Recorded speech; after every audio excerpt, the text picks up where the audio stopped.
इस कहानी की शुरुआत में दिखाते हैं कि नासा के कुछ एस्ट्रोनॉट्स मंगल ग्रह पर हैं और वो वहाँ पर अपने मिशन पर हैं। ये सभी एस्ट्रोनॉट्स मंगल की ज़मीन पर मिट्टी के सैंपल्स ले रहे होते हैं। तभी उन्हें एक इन्फॉर्मेशन मिलती है कि मंगल ग्रह पर एक बहुत बड़ा तूफान आने वाला है और अब उन सबको अपने मिशन को कैंसिल करके पृथ्वी पर वापस आना है। और अब ये सभी पृथ्वी पर वापस आने के लिए अपने स्पेसशिप की तरफ जा रहे होते हैं। तभी मार्क वॉटनी, जो कि एक एस्ट्रोनॉट और एक बॉटनिस्ट हैं, उनसे कुछ चीज़ टकराती है और वो उस तूफान में खो जाते हैं। और इनकी कमांडर इन्हें ढूंढने की बहुत कोशिश करती है, लेकिन मार्क वॉटनी का कहीं कुछ पता नहीं चलता और इन लोगों को लगता है कि मार्क वॉटनी अब इस दुनिया में नहीं रहे। फिर ये लोग अपने स्पेसक्राफ्ट में बैठकर वहाँ से निकल जाते हैं। कुछ समय बाद मार्स पर जब तूफान शांत होता है तो मार्क वॉटनी मार्स की ज़मीन पर पड़े हुए होते हैं और वे अभी जिंदा हैं और उनके शरीर में कोई नुकीली रॉड घुसी हुई है जिससे उन्हें बहुत दर्द हो रहा होता है। और वो बड़ी मुश्किल से वहाँ से उठकर अपने कैंप के अंदर आते हैं और वो उस रॉड को अपने शरीर के अंदर से निकालते हैं। मार्क वॉटनी यहाँ से किसी से भी संपर्क नहीं कर सकते क्योंकि संपर्क करने वाले सारे इंस्ट्रूमेंट्स खराब हो जाते हैं और मार्क अब यहाँ पर फंस चुके थे और अब मार्क को वापस जाने के लिए 4 साल तक यहाँ पर इंतजार करना पड़ेगा क्योंकि नासा का अगला प्रोजेक्ट यहाँ पर 4 साल बाद यहाँ से 3200 किलोमीटर दूर लैंड करेगा और उसे वहाँ पर पहुँचना होगा। लेकिन वॉटनी यहाँ 4 साल तक इंतजार नहीं कर सकता क्योंकि उनके पास 4 सालों के लिए खाना नहीं है और अब उसे किसी भी तरह से अपने लिए 4 साल का खाना अरेंज करना होगा। इसीलिए वो तय करता है कि वो मार्स की जमीन पर खेती करेगा। उसके पास आलू होते हैं और वो वहाँ पर आलू उगाना चाहता है, लेकिन उसे यहाँ की मिट्टी को उपजाऊ बनाने के लिए बहुत सारे पानी की जरूरत पड़ेगी और मार्स पर पानी नहीं होता। मार्क एक बॉटनिस्ट है और उन्हें पता है कि खेती करने के लिए किन किन चीजों की जरूरत पड़ती है और वो अब यहाँ पर खेती करने की तैयारी करता है। मार्क एक जगह पर बहुत सारी मिट्टी को इकट्ठा करता है और उसमें आलू डालता है और उन्हें उगाता है, लेकिन अब उसे पानी बनाना है। पर अच्छी बात यह होती है कि मार्क को पानी बनाना आता है। हाइड्रोजन में ऑक्सीजन मिलाकर उसे जलाने से पानी बनता है। यहाँ पर वॉटनी के पास सारे साधन होते हैं, वो ऐसा ही करता है।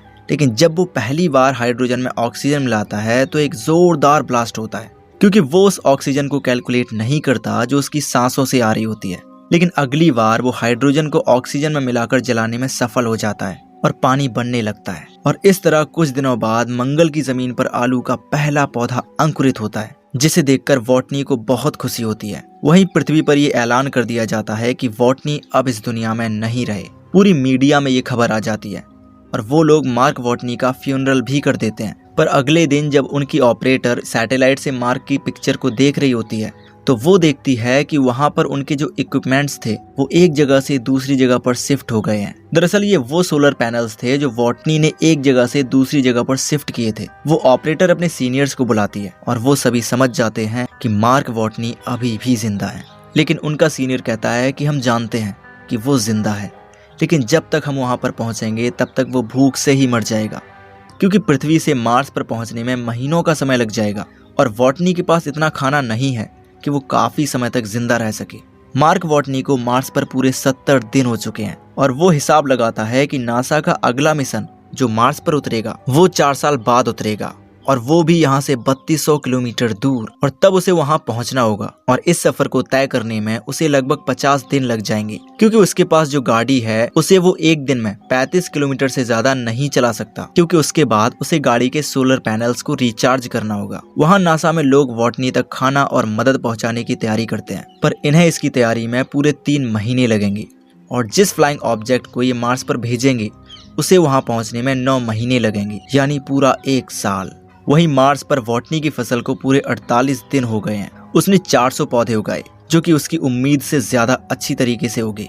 अब वो आलू को निकालता है और छोटे आलूओं को दोबारा बो देता है। वॉटनी ये चीज अच्छे से जानता है कि यदि उसने नासा से कांटेक्ट नहीं किया तो वो भले ही कितने ही आलू उगा ले पर वो जिंदा नहीं रह पाएगा। इसलिए वो वहाँ से एक ऐसी जगह जाता है जहाँ पर एक पाथफाइंडर होता है जो कि 1997 में खराब हो गया था और उसका संपर्क अर्थ से टूट गया था। और जब वॉटनी उसकी तरफ जाता है तो नासा की टीम जो उसकी मूवमेंट पर लगातार नजर रख रही होती है वो समझ जाती है कि मार्क वॉटनी उस पाथफाइंडर को लेने जा रहा है क्योंकि वहाँ उसके अलावा और कुछ भी नहीं होता। पर यह बहुत पुराना सिस्टम होता है और ये सिर्फ मार्स से फोटो क्लिक करके भेज सकता है। इसीलिए वॉटनी उस कैमरे के आगे 3 बोर्ड लगाता है उसमें जो बीच वाला बोर्ड होता है उसमें लिखा होता है कि क्या आपको मेरे सिग्नल्स मिल रहे हैं। वहीं लेफ्ट वाले बोर्ड में यस लिखा होता है और राइट वाले बोर्ड में नो। और नासा नीचे से उस पाथफाइंडर के कैमरे को यस की तरफ मूव करते हैं और वॉटनी समझ जाते हैं कि वो मुझे देख रहे हैं और इस बात से उसे बहुत खुशी होती है। और इसके बाद वॉटनी उनसे बात करने के लिए कोड्स का यूज करता है। अब ये आपस में मैसेजेस के थ्रू बात कर सकते हैं और नासा से उसे मैसेज भेजा जाता है कि वो तुम्हारे लिए खाना और जरूरी सामान भिजवा रहे हैं। वॉटनी को यहाँ पर यह भी पता चल जाता है कि अभी तक नासा ने उनके क्रू को ये नहीं बताया है कि वो अभी जिंदा है। जिस क्रू का ये मेंबर था वो अभी भी अंतरिक्ष में ही है और अर्थ की तरफ आ रहे होते हैं। पर अब नासा वॉटनी के क्रू को ये बता देती है कि वॉटनी जिंदा है।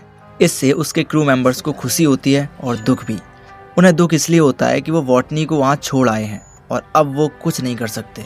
अब जब मार्स पर सब कुछ ठीक चल रहा होता है तभी एक दिन अचानक से उस जगह एक बहुत बड़ा ब्लास्ट होता है जहाँ पर वॉटनी ने आलू उगाए होते हैं और उसकी सारी की सारी फसल खराब हो जाती है और अब वह दोबारा फसल नहीं उगा सकता क्योंकि जो वातावरण उसने बनाया होता है वो सारा का सारा वातावरण खराब हो जाता है।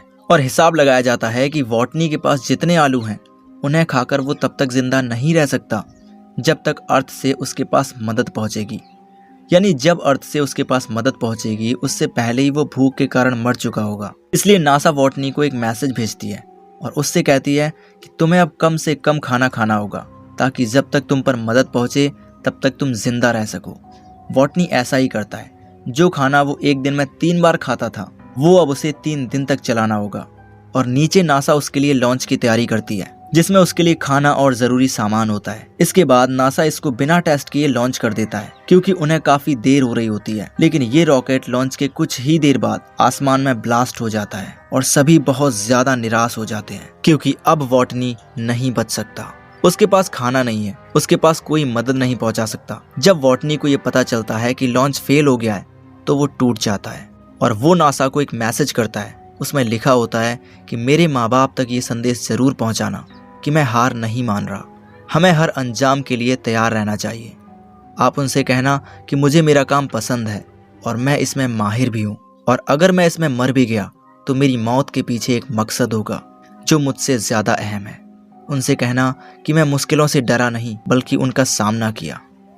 वहीं नासा पूरी तरह से उम्मीद छोड़ चुका है और चाइना नासा की मदद करने का फैसला करता है क्योंकि उनके पास स्पेस में जाने की पूरी तैयारी होती है। और अब 28 दिनों में नासा चाइना की मदद से दोबारा लॉन्च करने की तैयारी करता है। अब यहीं पर एक लड़का होता है जिसका नाम रिच होता है और ये एस्ट्रोडायनामिक में काम करता है। रिच नासा की टीम को एक ऐसा तरीका बताता है जिससे कि वॉटनी बच सकता है। वो कहता है कि जिस स्पेसशिप में बाकी का क्रू वापस आ रहा है अगर वो अर्थ पर वापस ना आकर अर्थ का चक्कर लगाए और जब वो अर्थ के ऑर्बिट के पास होगा तो हम यहाँ से ऊपर स्पेसशिप पर सारा जरूरी सामान भिजवा देंगे और स्लिंग शॉट के जरिए उस स्पेसशिप को जिसमें आपके 5 क्रू मेंबर्स वापस आ रहे हैं उसे दोबारा मार्स की तरफ धकेल देंगे। स्लिंग शॉट ग्रेविटेशनल पुल को कहते हैं जिससे किसी भी यान को ग्रेविटी की मदद से अंतरिक्ष में किसी भी दिशा में भेजा जा सकता है। रिच कहता है कि जब उसका यान मार्स के पास पहुंचेगा तो उन्हें मार्स पर उतरना नहीं है क्योंकि अगर ये मार्स पर उतरेंगे तो इनका ईंधन खत्म हो जाएगा और ये पृथ्वी पर वापस नहीं आ पाएंगे। वो उन्हें बताता है कि उन्हें मार्स पर नहीं उतरना बल्कि वॉटनी उस फ्लाइंग ऑब्जेक्ट से जो पहले से ही मार्स पर है उससे वॉटनी को मार्स की ऑर्बिट से बाहर आना होगा और जब वो ऊपर आएगा तो उसे बाकी के क्रू मेंबर्स पकड़ लेंगे। पर यह सब इतना आसान नहीं होता। इसमें सिर्फ वॉटनी की जान बचाने के लिए नासा वाले 5 एस्ट्रोनॉट्स की जान खतरे में नहीं डाल सकते। पर अगर वो ऐसा करते हैं तो वॉटनी के पास टाइम से पहले पहुंच जाएंगे। लेकिन बाकी के क्रू जो घर पहुंचने वाले हैं उनका मिशन 533 दिन और बढ़ जाएगा और नासा ये तय करती है कि वो ये नहीं करेंगे क्योंकि वो सिर्फ वॉटनी की जान बचाने के लिए, जिसकी जान बचने की उम्मीद पहले से ही बहुत कम है, 5 एस्ट्रोनॉट्स की जान खतरे में नहीं डाल सकते। वहीं मार्स पर वॉटनी अब उस काम को करने में लग जाता है जिसके लिए वो यहाँ आए थे और जो तूफान की वजह से अधूरा रह गया था। और वहीं दूसरी तरफ रिच, वही लड़का जिसने नासा को वॉटनी की जान बचाने का प्लान बताया था, वो किसी तरह से वॉटनी तक पहुंचने का पूरा प्लान इन 5 एस्ट्रोनॉट्स तक पहुंचा देता है और ये पांचों नासा की परमिशन के बिना ही वॉटनी को वापस लाने का फैसला करते हैं। और जब नासा देखता है कि उनके फ्लाइंग ऑब्जेक्ट की दिशा बदल रही है तो वो समझ जाते हैं कि ये पांचों एस्ट्रोनॉट्स वॉटनी को वापस लाने जा रहे हैं और नासा उन तक सारी जरूरत का सामान पहुंचा देता है। इस काम में चाइना उनका साथ देता है वहीं मार्स पर वॉटनी उस फ्लाइंग ऑब्जेक्ट तक पहुंचने के लिए निकल पड़ता है, जिस पर बैठकर वह मार्स के ऑर्बिट से निकलकर उस यान तक पहुंच जाएगा जिसका नाम हमिस है, जिसमें वॉटनी के 5 एस्ट्रोनॉट दोस्त उसको लेने आ रहे हैं। वॉटनी अब 90 दिन के सफर के बाद उस जगह पर पहुंच जाता है जहां से वो मार्स से निकल सकता था। पर ये इतना आसान नहीं है, क्योंकि इस फ्लाइंग ऑब्जेक्ट में वजन बहुत ज्यादा होता है। इसीलिए वॉटनी को उसके लगभग सारे पार्ट्स निकालने पड़ते हैं, क्योंकि अगर वजन कम नहीं हुआ तो वॉटनी अंतरिक्ष तक नहीं पहुंच पाएगा। और जिस फ्लाइंग ऑब्जेक्ट से वो 5 एस्ट्रोनॉट वापस आ रहे हैं, यदि वो मार्स पर उतरा तो उनका फ्यूल खत्म हो जाएगा और वो वापस अर्थ पर नहीं आ पाएंगे। इसीलिए वॉटनी को अपने फ्लाइंग ऑब्जेक्ट से 5000 किलो कम करना होगा और वॉटनी को अपनी फ्लाइंग ऑब्जेक्ट से सभी सामान को उतारकर बाहर फेंकना पड़ता है। और अब वॉटनी एक ऐसे फ्लाइंग ऑब्जेक्ट से अंतरिक्ष में जाएगा जिससे अंतरिक्ष में पहुंचना बहुत मुश्किल है। वॉटनी को ऐसा करना पड़ता है। पूरी दुनिया की नजर इस मिशन पर होती है और वॉटनी टेक ऑफ करता है और अब उसका फ्लाइंग ऑब्जेक्ट अंतरिक्ष की ओर उड़ना शुरू हो जाता है और वो अंतरिक्ष में पहुंच जाता है। उसके साथी उसके साथ रेडियो के जरिए कम्युनिकेट करने की कोशिश करते हैं, पर वॉटनी दबाव की वजह से बेहोश हो गया होता है, इसीलिए बात नहीं हो पाती।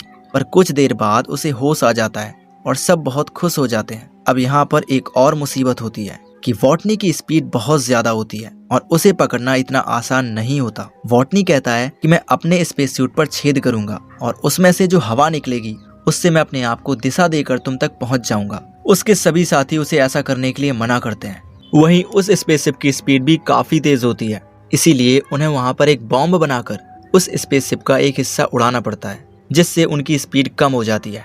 और अब उन्हें वॉटनी अपनी ओर आता हुआ दिखाई देता है और स्पेसशिप की कमांडर एक फ्लाइंग चेयर पर बैठकर वॉटनी को पकड़ने के लिए आती है, पर जिस रस्सी से वो बंधी होती है वो खत्म हो जाती है और वॉटनी तक पहुंचना अब नामुमकिन है।